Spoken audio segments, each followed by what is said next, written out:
seisi rumah dan indekos yang ada di lantai 2 rumah tersebut. Angin yang cukup kencang juga membuat api merambat ke sisi kanan dan kiri rumah. Petugas yang datang langsung berusaha memadamkan api. 7 unit mobil pemadam kebakaran dikerahkan dan api baru bisa dipadamkan 1 jam kemudian. Untuk penyebabnya perlu investigasi lebih lanjut. Hanya untuk tadi ada informasi dari yang punya rumah bahwa api berasal dari dapur.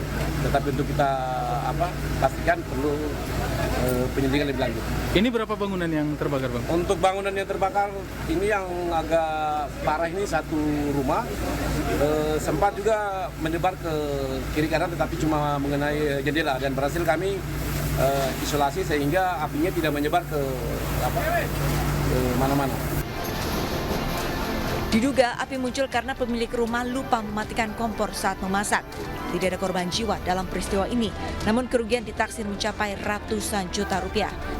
Dari Bau-Bau, Sulawesi Tenggara, Andi Eba, Ainus melaporkan.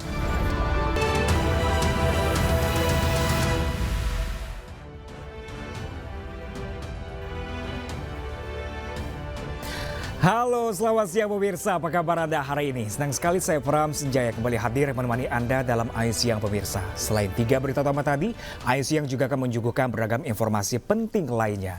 Dan pemirsa, Ayu Siang kali ini kami awali dari sebuah bajai yang melawan arah masuk ke dalam tol Jakarta-Tangerang.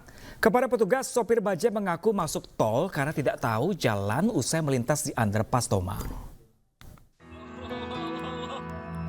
Inilah video amatir yang menunjukkan saat satu unit bajai melaju dengan santai di dalam jalan tol Jakarta-Tangerang. Nekatnya lagi, bajai tersebut melaju melawan arus lalu lintas di jalur cepat sehingga mengganggu dan membahayakan keselamatan pengguna jalan tol. Namun, setelah kurang lebih 200 meter melaju di dalam tol, pengemudi bajai akhirnya menyadari kesalahannya.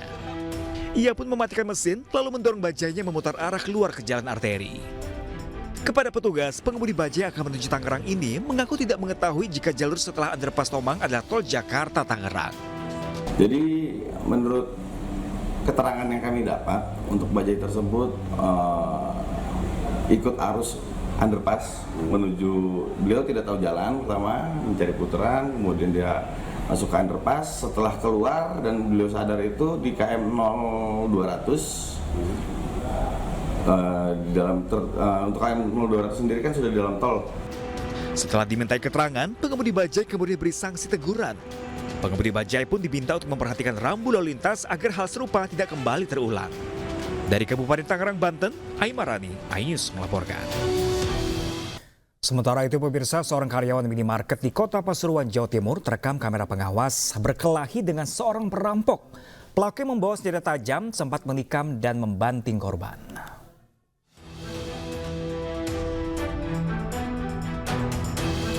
Aksi heroik seorang karyawan minimarket di Jalan Wahidin Sudiro Husodo, Kota Pasuruan, Jawa Timur, terekam kamera pengawas. Ia bergelut dengan seorang perampok yang berupaya menggasak berangkas berisi uang puluhan juta. Pelaku yang membawa senjata tajam menikam dan membanting korban yang terus melawan. Beruntung, korban berhasil menyelamatkan diri dan meminta bantuan warga. Pelaku pun diamankan polisi di indekosnya, beserta sebilah pisau dapur, pakaian, dan sejumlah bukti lain. Ia mengaku nekat merampok minimarket karena terhimpit ekonomi. Jalan kaki dari kos-kosan langsung masuk ke dalam Indomaret. Nah, masuk ke dalam Indomaret ini dia pura-pura menanyakan suatu barang. Setelah mendekati korban, dia langsung mengeluarkan senjata tajam, kemudian memiting leher korban dan minta supaya diantarkan ke berangkas. Tapi gagal mereka. Korban ini tidak mau mengantarkan dan melakukan perlawanan, sehingga di situ pelaku sempat terjatuh dan korban keluar dari Indomaret untuk meminta pertolongan pada warga. Pelaku ditetapkan tersangka dijerat pasal 365 KUHP tentang percobaan pencurian dengan kekerasan dengan ancaman hukuman 9 tahun penjara. Tim Liputan Ainus melaporkan. Ya pemirsa, aksi unjuk rasa ratusan warga di kantor Bupati Subang, Jawa Barat berlangsung ricuh. Dalam aksinya, massa menuntut kepala desa turun dari jabatannya setelah tertangkap basah warga menginap di rumah wanita yang bukan istrinya.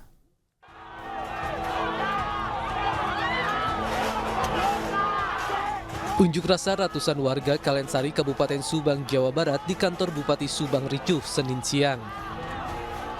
Kericuhan terjadi ketika massa memaksa masuk ke kantor Bupati Subang. Warga merobohkan gerbang kantor Bupati Subang yang dijaga ketat oleh petugas kepolisian dan Satpol PP.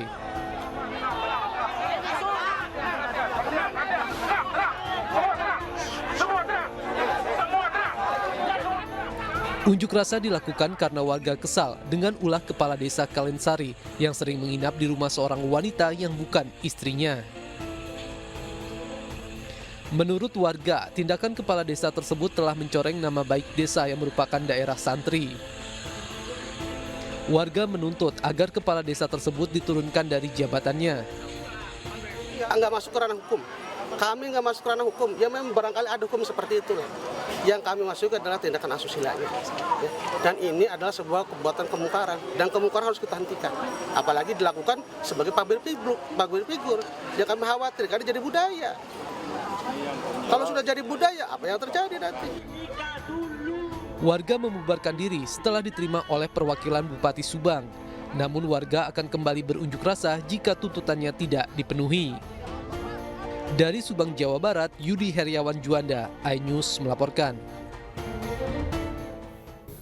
Lain halnya di Luwu Utara, Sulawesi Selatan, pemirsa, seorang kepala desa menyetubuhi istri seorang warga berkali-kali. Suami korban pun melaporkan ke polisi.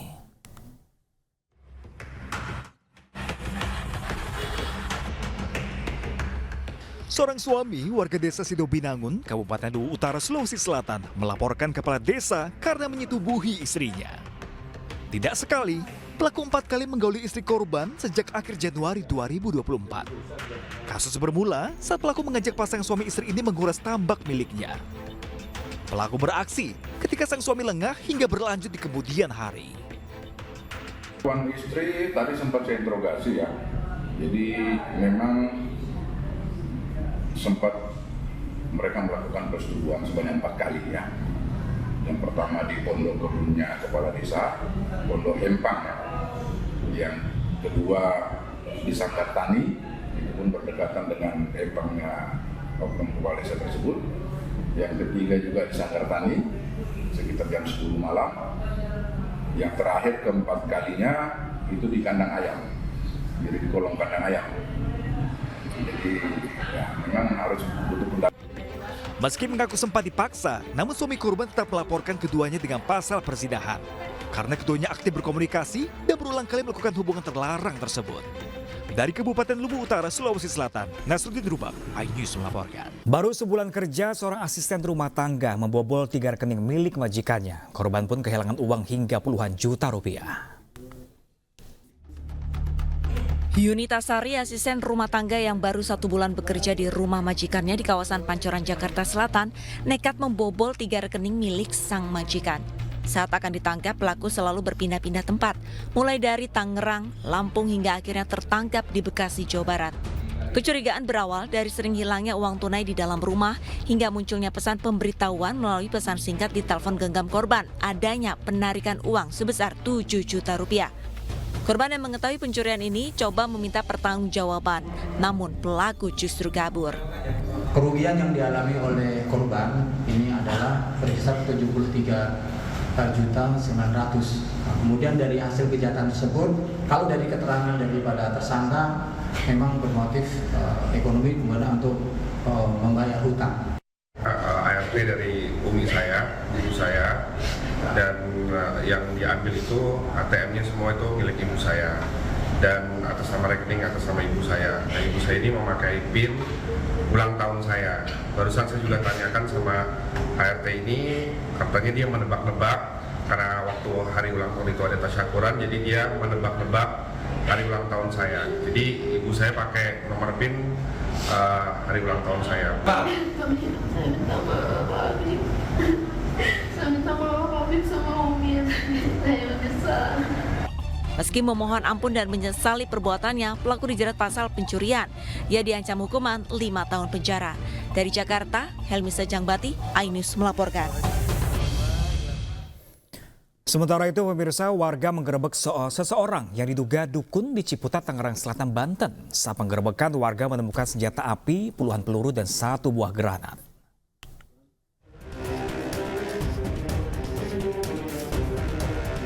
Warga menggerebek seorang yang diduga dukun di Kampung Sawah Ciputat, Tangerang, Banten. Penggerebekan dilakukan lantaran para warga resah keberadaan praktek perdukunan. Tak hanya sejumlah foto-foto korban yang tertusuk jarum, warga juga menemukan senjata api, puluhan peluru, dan 1 buah granat di rumah pelaku. Ada ungkapan dari mantannya dan membeberkan persoalannya gitu kan, persoalan di masyarakat. Terus juga ada kejanggalan-kejanggalan yang mungkin merasa nggak enak di hati istrinya, sehingga istrinya mengungkapkan, mantan istrinya itu bukan istrinya, hingga mengungkapkan ada foto-foto yang sangat mencurigakan. Terus juga foto-foto itu akhirnya dimusyawarahin di masyarakat bahwa fotonya itu janggal gitu. Ada foto yang di semua hampir ada 20 mungkin 20 apa 30 gitu foto yang akhirnya juga sekarang buat bukti di kepolisian bahwa itu ada kejadian yang janggal yang menyangkut, ada yang mengatakan ini santet. Untuk mencegah hal yang tidak diinginkan, tim Gegana menyisir rumah pelaku usai temuan senjata api, puluhan peluru, serta 1 buah granat nanas di kediaman warga yang diduga dukun. Saat ini pelaku telah diamankan di Mapolres Tangerang Selatan untuk penyelidikan lebih lanjut. Dari Tangerang, Banten, Nunung Purnomo, iNews melaporkan. Ya, pemirsa, DPR menggelar sidang paripurna di tengah wacana hak angket pemilu. Informasi selengkapnya sesaat lagi, pemirsa, tetaplah bersama kami di iNews.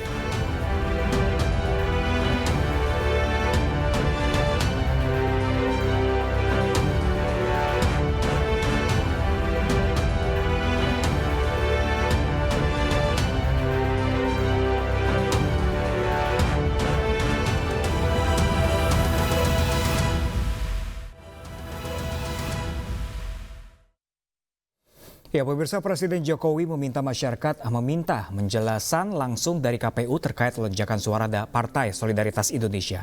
Sementara KPU masih melakukan rekapitulasi suara berjenjang dan meminta masyarakat menunggu hasil resminya.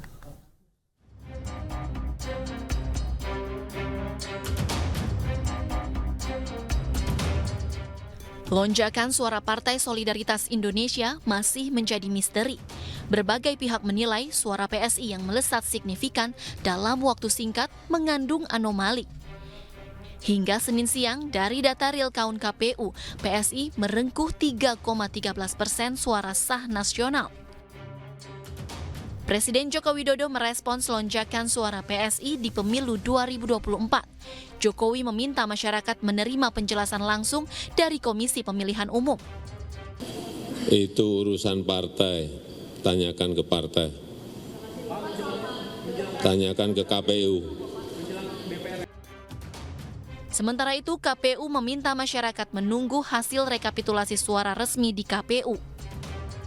Hasil resmi perolehan suara peserta pemilu itu akan ditetapkan berdasarkan hasil rekapitulasi secara berjenjang tersebut. Sirekap adalah alat publikasi terhadap formulir model C hasil plano, dan masyarakat bisa melihat perolehan suara peserta pemilu untuk di setiap TPS-nya. Berkenaan dengan jumlah perolehan suara, ya, lalu dikaitkan dengan quick count, itu tentunya belum bisa kami komentari karena memang quick count sendiri itu menggunakan metodologi ilmiah, dan pelaksanaan quick count oleh lembaga survei itu tentunya juga diawasi oleh asosiasi dari lembaga tersebut. Ya, yang jelas kami hari ini fokus melakukan rekapitulasi secara berjenjang. Sebelumnya, Kamis 29 Februari 2024, data real count KPU menunjukkan PSI mengantongi 2,86% atau 2.171.907 suara. Kemudian Sabtu 2 Maret 2024, PSI berada di angka 3,13% atau 2.402.268 suara. Ini artinya suara PSI bertambah 230.361 suara hanya dalam 3 hari yang diperoleh dari 2.240 TPS. Anomali perolehan suara PSI ini kemudian mengundang kritikan dari sejumlah pakar. Perolehan suara PSI di real count KPU bahkan lebih besar dari hasil hitung cepat sejumlah lembaga survei. Politisi PSI Sheryl Tanzil menegaskan pihaknya tidak pernah melakukan jual beli suara. PSI juga akan menempuh jalur hukum untuk menggugat pihak-pihak yang dianggap telah memfitnah PSI. Tim Liputan iNews melaporkan. Partai Persatuan Pembangunan turut menanggapi anomali perolehan suara PSI yang mendadak tinggi. Ketua Majelis Pertimbangan P3, Romahur Muzi menduga terdapat 2 modus operasi di balik meroketnya suara PSI agar partai yang diketuai oleh anak bungsu Presiden Jokowi, Kaisang Pangarep ini lolos ke parlemen.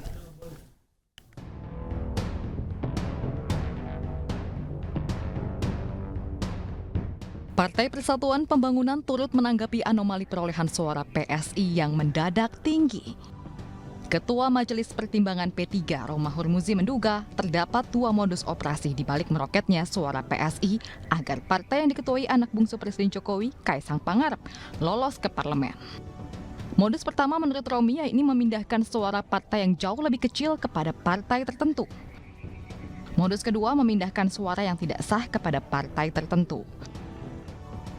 Selain itu, Romi juga mengusulkan agar anomali melambungnya suara PSI dapat dibongkar melalui mekanisme hak angket. Sejauh ini, P3 termasuk sebagai partai yang mendorong digulirkannya hak angket untuk mengusut dugaan kecurangan pemilu. Dari Jakarta, Tim Liputan iNews melaporkan. Sementara itu, pemirsa, sidang paripurna ke-13 masa persidangan 4 tahun sidang 2023-2024 digelar di Gedung Nusantara Senayan, Jakarta. Sidangnya dipimpin langsung Wakil Ketua DPR RI Sufmi Dasko diwarnai sejumlah permintaan untuk menggulirkan hak angket. Ya pemirsa, sidang perdana paripurna DPR RI pasca pemilu mengagendakan pidato dari Ketua DPR RI Puan Maharani yang diwakilkan Sufmi Dasko serta pelantikan pengganti antar waktu anggota DPR RI dan MPR RI sisa masa jabatan 2019-2024. Rapat paripurna ini menjadi langkah awal bagi penggunaan hak angket yang wacananya ditujukan untuk mengusut dugaan kecurangan pemilu. Dalam rapat paripurna, sejumlah fraksi meminta DPR menggunakan hak angketnya untuk klarifikasi kecurigaan masyarakat atas penyelenggaraan pemilu. Ingin sampaikan aspirasi sebagian masyarakat agar DPR RI ini menggunakan hak angket untuk mengklarifikasi kecurigaan dan praduga masyarakat atas sejumlah permasalahan dalam penyelenggaraan pemilu 2024. Alasannya, pertama, perlu diingat bahwa pemilu 2024 merupakan momen krusial bagi bangsa Indonesia. Gelaran demokrasi ini harus tetap dijaga agar terlaksana dengan langsung, umum, bebas, rahasia, jujur, dan adil. Kedua, munculnya berbagai kecurigaan dan praduga di tengah masyarakat perihal terjadinya kecurangan dan pelanggaran dalam penyelenggaraan pemilu perlu direspon DPR RI secara bijak dan proporsional. Hak angket adalah salah satu instrumen yang dimiliki DPR dan dalam Undang-Undang Dasar dan undang-undang bisa digunakan untuk menjawab kecurigaan dan praduga itu secara terbuka dan transparan. Jika memang kecurigaan atau praduga masyarakat itu terbukti, bisa ditindaklanjuti sesuai undang-undang. Jika tidak terbukti, ini bisa mengklarifikasi dan menjaga integritas pemilu. Sehingga kita bisa meresponnya secara bijak. Kalangan rohaniwan, kalangan budayawan, kalangan cendekiawan, menyerukan hal-hal yang perlu kita cermati betul untuk pemilu, pilkada maupun pemilu ke depan. Untuk itu pimpinan, kami berharap pimpinan menyikapi dalam hal ini. Mau mengoptimalkan pengawasan fungsi komisi atau interpelasi atau angket ataupun apapun supaya pemilu ke depan, kualitas pemilu ke depan itu harus ada hal-hal yang dilakukan dengan koreksi, mengkoreksi aturan-aturan kita maupun mengoptimalkan pengawasan kita sebagai anggota legislatif yang tidak ada taringnya, yang tidak ada marwahnya di dalam pelaksanaan pemilu. Ya pemirsa, hari ini DPR RI menggelar paripurna DPR yang pertama pasca pemilu 2024. Dan untuk mengetahui situasi terkini terkait rapat paripurna, sudah rekan kami Esra Ambarita langsung dari Gedung Nusantara DPR RI Jakarta. Oke, selamat siang Esra, apakah hasil dari rapat tadi, apakah ada pembahasan hak angket? Ya, selamat siang Pram dan juga pemirsa. Kalau kita ikuti tadi persidangan sekitar pukul 10 pagi di gedung DPR di Nusantara 2, betul tadi ada membahas soal hak angket. Kita ketahui hak angket ini merupakan hak istimewa DPR RI yang untuk menyelidiki terkait adanya kebijakan atau undang-undang yang tidak berkenaan atau ini menyeleweng untuk kepentingan bangsa. Tapi kalau kita lihat tadi ini lebih disoroti oleh Partai PKS, kemudian PKB, dan tadi ini kalau kita lihat persidangan kali ini hanya diwakilkan maksud kami oleh Sukmidasko, bukan dari langsung pimpinan DPR dalam hal ini Puan Maharani. Tapi tidak begitu signifikan untuk pembahasan hak angket ini karena dari Sukmidasko menyampaikan bahwa persidangan masih akan digelar untuk pekan depan dengan fokusnya adalah ini akan menghadirkan Dewan Konsultasi kemudian untuk membahas terkait apa yang ada di Komisi 4. Betul bahwa masyarakat atau dalam hal ini aspirasi ditampung hak angket, namun ini sekali lagi tidak begitu signifikan dan kami pantau tadi untuk kursi DPR ini kalau kita perkirakan ini hanya sekitar 100 orang saja yang hadir atau kebanyakan yang kosong. Sementara itu kalau kita melihat Undang-Undang Nomor 17 dan tahun 2014 ini setidaknya mereka yang menyetujui hak angket setidaknya ini adalah 25 anggota, kemudian lebih dari 1 fraksi. Tapi ternyata kita cermati bahwa pada kenyataannya tidak begitu signifikan untuk hak angket dibahas di DPR kali ini. Namun selain hak angket juga dibahas mengenai kelangkaan beras yang menjadi fokus dari DPR dan untuk mengawal pemilu 2024 ini menuju pemilu yang adil, walaupun banyak masyarakat menyoroti bahwa hak angket ini seyogianya perlu digunakan untuk menghindari kecurangan di pemilu 2024. Demikian, Pram, kembali ke Anda. Laporkan langsung dari Gedung DPR RI Jakarta. Terima kasih rekan Esra Ambarita. Kami masih menanti update terbaru dari Anda dan selamat bertugas kembali. Ya pemirsa, DPR RI berpeluang mengajukan hak angket dalam paripurna DPR RI terkait dugaan kecurangan Pilpres 2024. Lalu apa saja syarat hak angket? Berikut selengkapnya untuk Anda.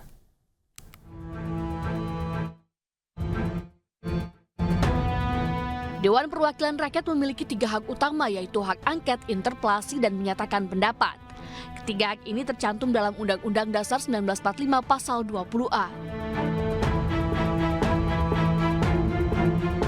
Hak angket merupakan hak DPR untuk melakukan penyelidikan terhadap pelaksanaan suatu undang-undang atau kebijakan pemerintah yang berkaitan dengan hal penting, strategis, dan berdampak luas pada kehidupan bermasyarakat bernegara yang diduga bertentangan dengan peraturan perundang-undangan. Mengutip pasal 199 Undang-Undang Nomor 17 Tahun 2014, hak angket wajib diusulkan minimal 25 anggota DPR dan lebih dari 1 fraksi. Pengusulan hak angket harus disertai dokumen yang memuat setidaknya materi kebijakan dan atau pelaksanaan undang-undang yang diselidiki dan alasan penyelidikan. Usulan hak angket diterima jika mendapatkan persetujuan dalam rapat paripurna DPR yang dihadiri lebih dari setengah jumlah anggota DPR. Keputusan hak angket diambil dari persetujuan lebih dari setengah jumlah anggota DPR yang hadir dalam sidang paripurna tersebut.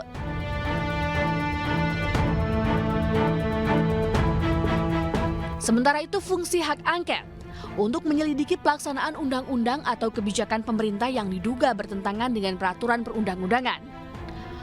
Menyelidiki pejabat negara atau pemerintahan, badan hukum atau warga yang tidak memenuhi panggilan DPR setelah 3 kali pemanggilan berturut-turut tanpa alasan sah. Menyelidiki pejabat negara atau pemerintah yang mengabaikan atau tidak melaksanakan rekomendasi DPR terkait kepentingan bangsa dan negara. Selanjutnya, menyelidiki pejabat yang tidak melaksanakan kewajiban, keputusan atau kesimpulan rapat hasil kerja Komisi DPR dengan pemerintah. Tim Liputan iNews melaporkan.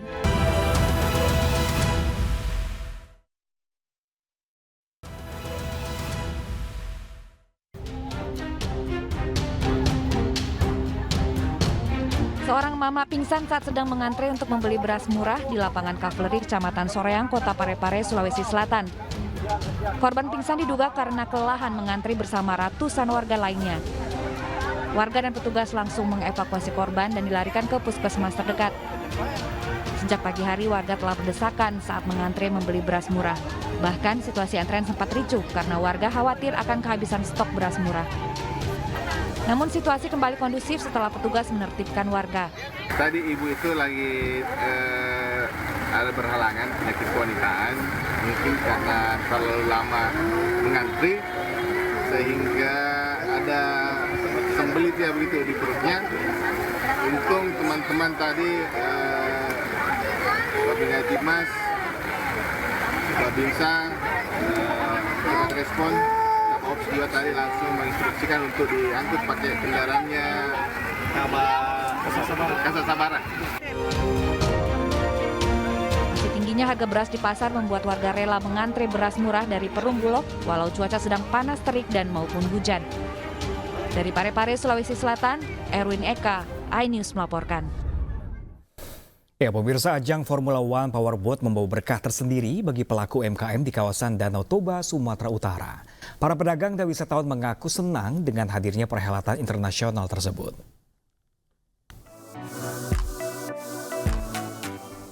Tingginya antusias wisatawan dalam ajang F1 Powerboat membawa berkah bagi pelaku UMKM di kawasan Danau Toba, Balige, Kabupaten Toba, Sumatera Utara. Ratusan pelaku UMKM di kawasan Danau Toba menjajakan aneka ragam, mulai dari tenunan ulos, pakaian, makanan khas, hingga souvenir di sepanjang Jalan Mulia Raja yang tak jauh dari venue F1 Powerboat. Pedagang dari berbagai kalangan muda maupun tua turut andil dalam memanfaatkan peluang peningkatan ekonomi pada event F1 Powerboat. Salah satu pedagang bernama Vanessa mengatakan saat ini pengunjung sangat ramai sehingga penghasilannya meningkat dibandingkan hari biasanya.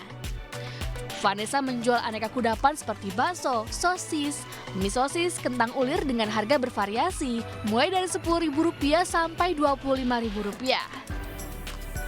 Ada rezeki sedikit lancar. Ini apa ada peningkatan nggak? Setiap hari dari tanggal 28 sampai tanggal 1 semalam penjualan ada peningkatan. Para pedagang berharap event internasional serupa akan kembali diadakan tahun depan di kawasan Danau Toba. Dari Kabupaten Toba, Aris Fernando Manalu, iNews melaporkan.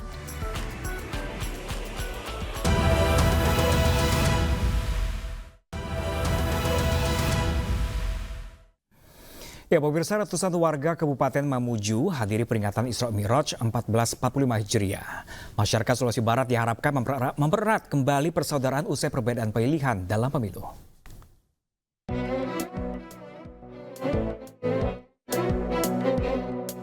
Meski hujan deras, warga antusias menghadiri peringatan Isra Mi'raj Nabi besar Muhammad SAW di lapangan Tribrata, Polda Sulawesi Barat. Pertembakan hikmah Isra Mi'raj menanamkan modal guna mewujudkan polri presisi dalam mengawal pemilu damai dan kondusif. Peringatan ini sekaligus menyambut bulan suci Ramadan dan mengajak masyarakat kembali mempererat hubungan dengan menjaga ukhuwah persaudaraan setelah adanya perbedaan pilihan pemilu. Terbaik dari semua itu bukan saja pemilu suksesnya, tapi adalah menjaga ukhuwah, menjaga persatuan kita agar negara kita ini tetap rukun damai. Bagi kaum muslimin, insya Allah kita akan datang satu tamu yang kata Nabi, siapa yang bergembira menyambut Ramadan, Allah akan membebaskan dirinya dari api neraka.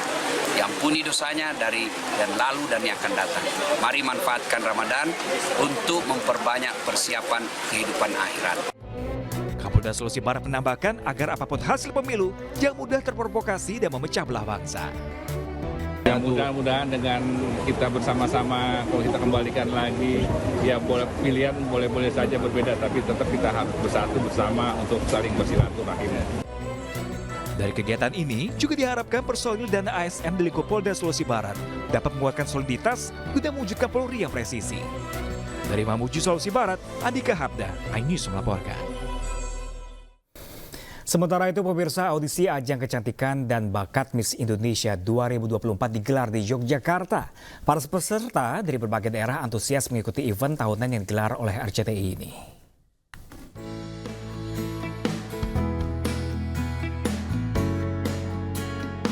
Setelah Bandung dan Surabaya, audisi Miss Indonesia 2024 digelar di Next Hotel Yogyakarta. Dengan bakat dan talenta yang dimiliki, para peserta mengikuti serangkaian tes yang disiapkan panitia seperti tes tertulis, wawancara, hingga tahapan penjurian lainnya. Udah biasa di dunia model. Motivasinya saya untuk mengikuti ajang Miss Indonesia ini karena saya ingin membangun kepercayaan diri saya dan untuk lebih speak up tentang pemberdayaan perempuan terkhusus di Indonesia.